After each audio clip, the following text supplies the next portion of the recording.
Assalamualaikum dan salam sejahtera. Kami merupakan pelajar dari kumpulan 3 bagi kursus HFF 225 Falsafah dan Isu Semasa Universiti Sains Malaysia di bawah seliaan Profesor Madya Dr. Amir Syahruddin Mat Shah. Kami akan membentangkan kerja kursus kami iaitu hasil dari kajian mengenai kupasan terhadap wabak pandemik COVID-19 di Malaysia. Sebelum saya memulakan pembentangan, izinkan saya untuk memperkenalkan ahli-ahli kumpulan kami iaitu Muhammad Syahid Imran bin Mat Roslan selaku ketua kumpulan kami, Roshana Srinaka anak perempuan Sukumaran, Lai Waikin, Nur Syifa binti Azmi dan saya sendiri Nurul Syuhada binti Muhammad Azali. Pembentangan kami terbahagi kepada 6 bahagian iaitu pengenalan, implikasi terhadap sektor ekonomi, implikasi terhadap sektor pendidikan, implikasi terhadap sektor kesihatan, langkah-langkah membaik pulih sektor-sektor berikut dan juga penutup. Objektif bagi kajian kami adalah bagi mengenal pasti sejarah kewujudan COVID-19, mengenal pasti implikasi COVID-19 terhadap sektor-sektor di Malaysia dan juga mengenal pasti langkah-langkah yang bersesuaian bagi membaik pulih sektor-sektor yang terjejas berikutan wabak pandemik COVID-19 ini. Terdapat dua kaedah yang kami gunakan untuk melaksanakan kajian ini. Kaedah tersebut adalah melalui borang kaji selidik iaitu Google Form dan juga sumber dari internet dan bahan bacaan. Sebelum saya meneruskan pembentangan dengan lebih mendalam, saya akan menerangkan secara ringkas mengenai apa sebenarnya yang dikatakan sebagai COVID-19. COVID-19 atau juga dikenali sebagai coronavirus kini tidak lagi asing bagi masyarakat dunia sejak mula dilaporkan pada tahun 2019. Banyak negara yang telah merekodkan kes jangkitan dan kematian yang tinggi susulan kewujudan virus ini. Dan Malaysia juga merupakan salah satu daripada negara-negara yang turut merekodkan kes harian yang agak tinggi. COVID-19 yang membawa maksud kepada Coronavirus Disease of 2019 ini merupakan suatu virus yang datang dari satu kumpulan virus besar yang dikenali sebagai coronavirus. Kumpulan ini merangkumi virus-virus lain yang turut menyerang manusia seperti SARS-CoV, MERS-CoV dan virus-virus lain. Virus COVID-19 ini dikelaskan di bawah jenis beta coronavirus di mana hasil kajian mendapati virus ini 90.55% menyerupai coronavirus yang didapati pada sampel pelawar dan 90.02% menyerupai coronavirus pada sampel penggiling. Simptom-simptom bagi kejangkitan COVID-19 ini adalah tidak spesifik dan berlainan bagi setiap orang yang terkena jangkitan. Bahkan, pesakit turut berkemungkinan untuk tidak menunjukkan sebarang simptom walaupun hasil saringan mendapati keputusan adalah positif. Bagi yang mempunyai simptom akan mula ditunjukkan 2 minggu selepas pesakit terdedah kepada virus dan menurut kajian, simptom-simptom yang banyak dilaporkan adalah seperti demam, batuk dan keletihan. Turut dilaporkan simptom-simptom lain seperti kehilangan dera rasa, sakit sendi, sakit tekak, kesukaran bernafas, selesema dan ciri-birit. Kewujudan pandemik COVID-19 telah memberikan impak yang besar kepada masyarakat di Malaysia, di mana ianya melibatkan sektor ekonomi, sektor pendidikan dan juga sektor kesihatan. Namun yang demikian, pelbagai usaha yang telah berada dalam perancangan akan dilaksanakan oleh pihak-pihak tertentu bagi menangani isu ini. Selamat sejahtera. Saya akan membentangkan bahagian implikasi COVID-19 terhadap sektor ekonomi. Seperti mana yang anda ketahui, pandemik COVID-19 yang sedang melanda negara secara tidak langsung mengundang ketidaktentuan dan turut menggugat kestabilan ekonomi negara. Antara impak COVID-19 kepada ekonomi negara ialah dari segi industri perniagaan dan industri pelancongan. Kita dapat melihat dari segi industri perniagaan, antara kesannya ialah kehilangan punca pendapatan, kehilangan pekerjaan dan kadar kes pengangguran yang tinggi. Sektor perniagaan terjejas kerana terpaksa menggulung tikar disebabkan tidak mampu menampung kos operasi syarikat. Sebanyak 32% daripada semua syarikat besar telah menghadapi masalah dalam operasi harian mereka semasa penutupan ketat yang dikenali sebagai Perintah Kawalan Pergerakan Fasa 1 yang berlangsung hampir 3 bulan bermula dari 13 Mac hingga 3 Mei yang lalu, di mana ia menghentikan semua operasi perniagaan yang dianggap tidak penting serta memberi kesan kepada pengeluaran ekspor dan import negara. Menurut Jabatan Perangkaraan Malaysia pada 14 Mei yang lalu, kadar pengangguran dalam negara meningkat kepada 5.5%. Hal ini kerana kebanyakan masyarakat menganggur disebabkan tiadanya pekerjaan yang ditawarkan semasa pandemik COVID-19. Majikan juga tidak mahu mengambil pekerja baru disebabkan tidak mampu untuk membayar gaji pekerja. Salah satu langkah yang diambil oleh majikan syarikat ialah dengan mengurangkan kos bagi memastikan perniagaan kekal bertahan di samping mengekalkan jumlah tenaga pekerja yang sedia ada. Industri pelancongan negara merupakan antara penyumbang utama kepada pendapatan ekonomi Malaysia. Sejak landanya wabak COVID-19, ia memberi impak yang besar kepada industri pelancongan. Hal ini berlaku kerana sekatan perjalanan yang dilaksanakan serta penurunan permintaan di kalangan pelancong sendiri. Kebanyakan pelancong tidak melancong disebabkan sekatan perjalanan di mana kawalan rentas negeri yang dilaksanakan dengan ketat dan hanya beberapa orang daripada isi rumah yang sama sahaja boleh keluar. Bukan itu sahaja, pelancong antarabangsa tidak dapat melancong kerana penutupan sempadan negara. Hal ini menyebabkan pelancong dari luar negara terpaksa membatalkan percutian mereka kerana bimbang dengan penularan wabak COVID-19. Terdapat beberapa industri perhotelan yang terpaksa ditutup dan memberhentikan operasinya disebabkan tiadanya pendapatan yang mampu untuk menanggung kos perbelanjaan termasuk gaji pekerja. Hal ini berpunca daripada peningkatan dalam pembatalan tempahan bilik dan perhotelan. Industri pengangkutan seperti bas pelancongan dan kapal terbang terpaksa ditutup disebabkan tiadanya pelanggan. Sudah telah lagi bersuluh, kemunculan wabak COVID-19 telah memberikan implikasi negatif terhadap ekonomi negara. Berdasarkan hasil kajian, seramai 100 responden mengatakan ya pada bahagian COVID-19 mempengaruhi ekonomi negara. Seramai 37%, iaitu bersamaan 37 responden, menjawab sebab sektor pelancongan Malaysia merosot kerana pelancong luar negara tidak dapat datang ke Malaysia. Seterusnya, sebanyak 92% bersamaan dengan 92 responden mengatakan bahawa ekonomi negara dipengaruhi dari segi kegiatan perniagaan terjejas dengan teruk, diikuti dengan kadar pengangguran yang tinggi, iaitu mendapat maklum balas seramai 90 responden. Sekarang saya akan membentangkan implikasi COVID-19 terhadap sektor pendidikan. Pada Januari 2020, Malaysia telah menutup semua sektor termasuk sektor pendidikan disebabkan wabak COVID-19.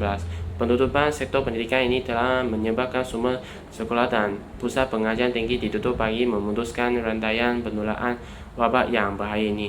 Lebih separuh negara tetapi dalam laporan itu terpaksa menangguhkan peperiksaan penting antara 4 hingga 12 minggu dan ada yang terus membatalkan peperiksaan. Pembatalan 2 peperiksaan utama UPSR dan PTC pada April 2020 yang melibatkan seramai 1 juta calon UPSR dan PTC.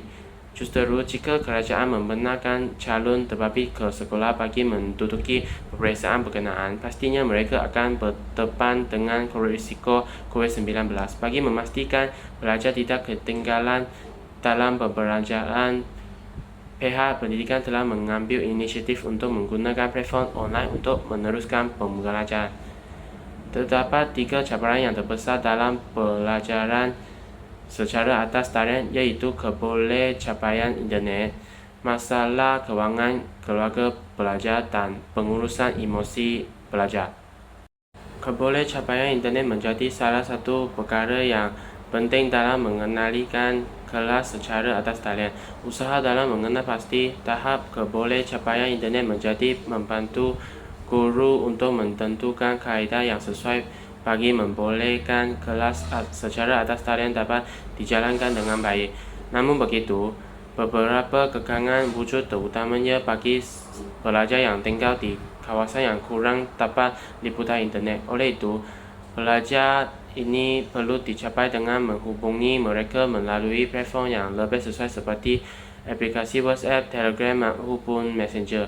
Contohnya, 52% pelajar di Sabah tidak mempunyai akses internet dan telefon pintar komputer atau mengganti mudah alih lain untuk memastikan sesi pembelajaran dan pemudacaraan dalam talian berjalan lancar. Hampir 36% atau 1.8 juta pelajar tidak akses pembelajaran dalam talian dengan berbagai faktor yang telah dilaporkan dalam sinaran harian. Terdapat 35% responden dalam forum kajian kita setuju dengan membebankan pelajar untuk mengeluarkan duit untuk membeli data atau internet. Selain itu, masalah kewangan keluarga pelajar juga menjadi cabaran pembelajaran secara atas talian. Segelintir pelajar tidak mampu membeli gadget elektronik untuk mengikut sesi pembelajaran. Hal ini akan menyebabkan pelajar terpaksa menggugur pembelajarannya kerana tiada keupayaan untuk membeli gadget. Keluarga yang ingin membeli gadget akan meningkatkan beban pembelajaran harian mereka. Ibu bapa pelajar akan mengalami stres yang banyak semasa mencari kerja bagi memastikan kelengkapan dan keperluan anak-anak mereka untuk belajar lengkap. Oleh itu, tahap kesihatan mereka juga akan menurun dan meningkatkan peluang mereka untuk menghidap penyakit COVID-19. Terdapat 32% responden dalam borang kajian setuju dengan perbelanjaan pelajar akan merosot. Implikasi kedua pelaksanaan perbelanjaan dalam talian adalah masalah pengurusan emosi. Jangka masa PKP yang panjang melebihi 4 minggu menjadikan pelajar mula rasa bosan terkurung di dalam rumah. Sesi pembelajaran atas talian yang mempunyai jadual tertentu yang telah ditetapkan oleh pendidik perlu juga mengambil kira peranan murid untuk membantu ibu bapa di rumah. Platform kaunseling ini perlu diuah-uahkan kepada pelajar untuk bagi memboleh mereka menghubung guru kaunseling sekiranya mereka mengalami masalah emosi yang tidak stabil. Sokongan kaunseling amat diperlukan semasa pemerintah kawalan penggerakan ini untuk membantu murid berdepan dengan norma baharu pembelajaran. Sebagai contoh, Pendedahan Tijuan Kebangsaan Kesihatan dan Mobiliti 2019 mendapati 424,000 kanak-kanak Malaysia mengalami masalah kesejahteraan kesihatan mental. Ia adalah penggerak kepada negara untuk bangkit daripada lena. Terdapat 31% responden dalam borang kajian telah setuju dengan pelajar leka akan perbelanjaan mereka. Kesimpulannya, wabak COVID-19 ini telah membawa banyak cabaran dalam sesi pembelajaran pelajar. Ibu bapa perlu memahami norma baharu pendidikan, memberikan ruang kepada anak-anak menghadiri kelas atas talian serta turut memantau sesi perbelanjaan dan kerja sekolah mereka. Saya akan terangkan implikasi COVID-19 terhadap sektor kesihatan di Malaysia. Pandemik COVID-19 bukan sahaja menjejaskan sektor ekonomi dan pendidikan negara, namun sektor kesihatan juga menjadi salah satu sektor yang amat terjejas disebabkan pandemik ini. Ditambah pula dengan gelombang ketiga COVID-19 yang bermula pada 20 September 2020, ia telah menyumbang pada kelumpuhan sektor hospital dan menjejaskan kesihatan mental individu negara di Malaysia. Daripada 18 Mei 2020, Ketua Pengarah Kesihatan iaitu Tan Sri Dr. Nur Hisham Abdullah telah memberikan amaran bahawa sistem kesihatan Malaysia bakal lumpuh jika pandemik ini tidak dibendung dengan segera. Hal ini kerana berikutan kes COVID-19 yang meningkat secara mendadak. Jadi hospital kekurangan kelengkapan seperti katil dan juga alatan bantuan pernafasan untuk menampung jumlah pesakit yang berada di hospital. Apabila kapasiti hospital telah dipenuhi dengan pesakit COVID-19, ia bukan sahaja menjejaskan pesakit COVID-19 yang lain, tetapi pesakit yang bukan COVID-19 yang memerlukan rawatan kecemasan juga terjejas, sehinggakan doktor perlu memilih siapakah pesakit yang mereka perlu utamakan dahulu. Dan selain itu, peningkatan pesakit di hospital juga telah memberikan tekanan kepada para petugas kesihatan. Mereka perlu bekerja tanpa rehat yang cukup untuk memastikan mereka dapat merawat dan juga menyelamatkan pesakit. Emosi mereka juga akan terganggu disebabkan beberapa hal tertentu seperti kekurangan kaki tangan untuk merawat pesakit lain dan juga tidak mampu menyelamatkan sebilangan pesakit kerana mereka perlu memilih pesakit yang perlu diutamakan. Oleh itu, kebanyakan pegawai perubatan telah berhenti bekerja kerana terlalu tertekan. Kita juga dapat lihat bahawa kesihatan mental individu di Malaysia turut terjejas. Kebanyakan daripada mereka tidak dapat menyesuaikan diri dengan norma baharu. Selain itu, dengan adanya perintah berkurung, mereka tidak dapat keluar untuk berhibur atau menghilangkan stres. Kebanyakan individu juga berada bersendirian, di mana sebelum berlakunya pandemik, mereka kebanyakannya bekerja di luar negara atau jauh daripada keluarga. Tetapi disebabkan pandemik COVID-19, mereka terisolasi atau terperangkap di rumah masing-masing. Oleh itu, mereka kehilangan sokongan mental daripada ahli keluarga mereka yang menyumbang kepada masalah mental. Jadi, ramai rakyat Malaysia yang terjejas teruk dari segi kewangan yang menyebabkan mereka tertekan. Ada daripada mereka telah dibuang kerja atau cuti tanpa gaji terlalu lama sehingga mereka terpaksa untuk mengatur kewangan mereka dengan lebih ketat. Ada yang hanya makan sekali sahaja untuk menampung perbelanjaan mereka. Lebih terkesan kepada mereka yang bekerja di sektor swasta dan kerja sendirian. Jadi disebabkan masalah berikut yang muncul sewaktu pandemik ini, kes bunuh diri telah meningkat sebanyak 143% di mana pada tahun 2020 hanya 238 kes dan pada tempoh yang sama pada tahun 2021 kes bunuh diri telah meningkat sebanyak 262 kes. Jelaslah di sini kita dapat lihat bahawa pandemik COVID-19 secara langsung atau tidak langsung telah memberikan implikasi atau kesan yang buruk terhadap sektor kesihatan di Malaysia. Ini adalah hasil kajian kami di mana seramai 100 orang responden majoritinya bersetuju bahawa COVID-19 telah memberikan kesan kepada kesihatan mental seseorang. Seramai 42 orang telah bersetuju bahawa kewangan menjadi punca utama kesihatan mental seseorang itu terganggu, diikuti dengan mereka yang tidak dapat menyesuaikan diri dan juga berada bersendirian. Manakala respon pada kelumpuhan sektor hospital pula, majoritinya bersetuju bahawa tekanan kepada petugas kesihatan dan juga kekurangan kelengkapan menjadi punca sebenar masalah ini berlaku. Jadi berdasarkan hasil kajian yang telah dilakukan, ia amat menyedihkan kerana jelas sekali kita dapat lihat bahawa disebabkan pandemik COVID-19 ini, sektor kesihatan Malaysia telah terjejas dengan teruk sekali. Langkah-langkah membaik pulih sektor ekonomi. Dari segi perniagaan, langkah-langkah yang boleh diambil oleh kerajaan adalah dengan menurunkan cukai bagi menggalakkan pertumbuhan ekonomi negara. Menurunkan cukai dapat menjana lebih banyak pendapatan negara kerana akan merangsang perbelanjaan dalam kalangan rakyat yang berniaga untuk memenuhi permintaan pasaran, terutamanya yang terkesan akibat penularan pandemik COVID-19. Selain dari kerajaan, rakyat juga memainkan peranan yang penting dalam membantu membaik pulih ekonomi negara. Rakyat yang masih mempunyai pekerjaan dan berkemampuan disarankan untuk keluar berbelanja bagi menyokong perniagaan dan syarikat tempatan serta melancong dalam negeri supaya ekonomi negara dapat berjalan seperti biasa. Menteri Keuangan Malaysia berkata, aktiviti ini dapat membantu merancangkan kembali ekonomi domestik serta meletakkan negara kembali ke landasan untuk meningkatkan semula keluaran dalam negara. Langkah-langkah membaik pulih sektor pendidikan. Seperti yang kita sedia maklum, sepanjang berlakunya pandemik COVID-19, sistem pelajaran secara PDPR iaitu sesi pengajaran dan pembelajaran di rumah telah diperkenalkan di mana gadget dan jaringan internet adalah perkara asas yang diperlukan. Oleh itu, kerajaan perlulah membantu pelajar yang kurang berkemampuan dari segi keuangan dan kemudahan di internet supaya pendidikan mereka tidak terjejas sepanjang sesi PDPR berlangsung. Langkah seterusnya melibatkan peranan guru dan ibu bapa. Pembelajaran di rumah memerlukan fokus yang tinggi agar pelajar dapat memberikan perhatian yang baik sepanjang kelas berlangsung. Peranan guru adalah dengan mengajar dalam keadaan yang tidak membosankan. Contohnya dengan menyediakan video yang menarik berkaitan subjek yang terlibat supaya pelajar dapat kekal fokus sehingga kelas selesai. Selain itu, ibu bapa juga perlu menyediakan ruangan yang kondusif supaya anak-anak dapat belajar dalam keadaan yang selesa. Bagi sektor kesihatan pula, kerajaan wajarlah menambah jumlah petugas kesihatan bagi mengurangkan kesesakan pesakit COVID-19 di Malaysia. Tambahan petugas boleh terdiri daripada pegawai perubatan, doktor dan juga jururawat. Jika terdapat lebih ramai petugas, maka mereka dapat bergila-gila cuti dan berehat setelah penat bertungkus lumus merawat pesakit-pesakit di hospital.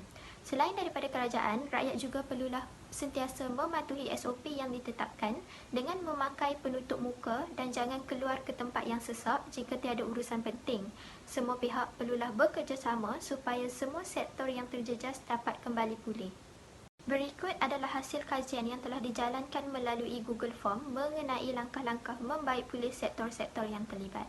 Akhir kata, semua rakyat Malaysia perlulah menjalankan tanggungjawab masing-masing bagi mengurangkan wabak penyakit ini dan meneruskan perjuangan menghadapi pandemik COVID-19. Bersama-sama jangan lupa untuk mengamalkan 3W iaitu wash, wear dan warn dan elakkan 3S iaitu sesak, sempit dan sembang secara dekat. Tertera merupakan senarai rujukan-rujukan yang kami telah gunakan bagi menyiapkan tugasan kumpulan ini. Sekian, terima kasih.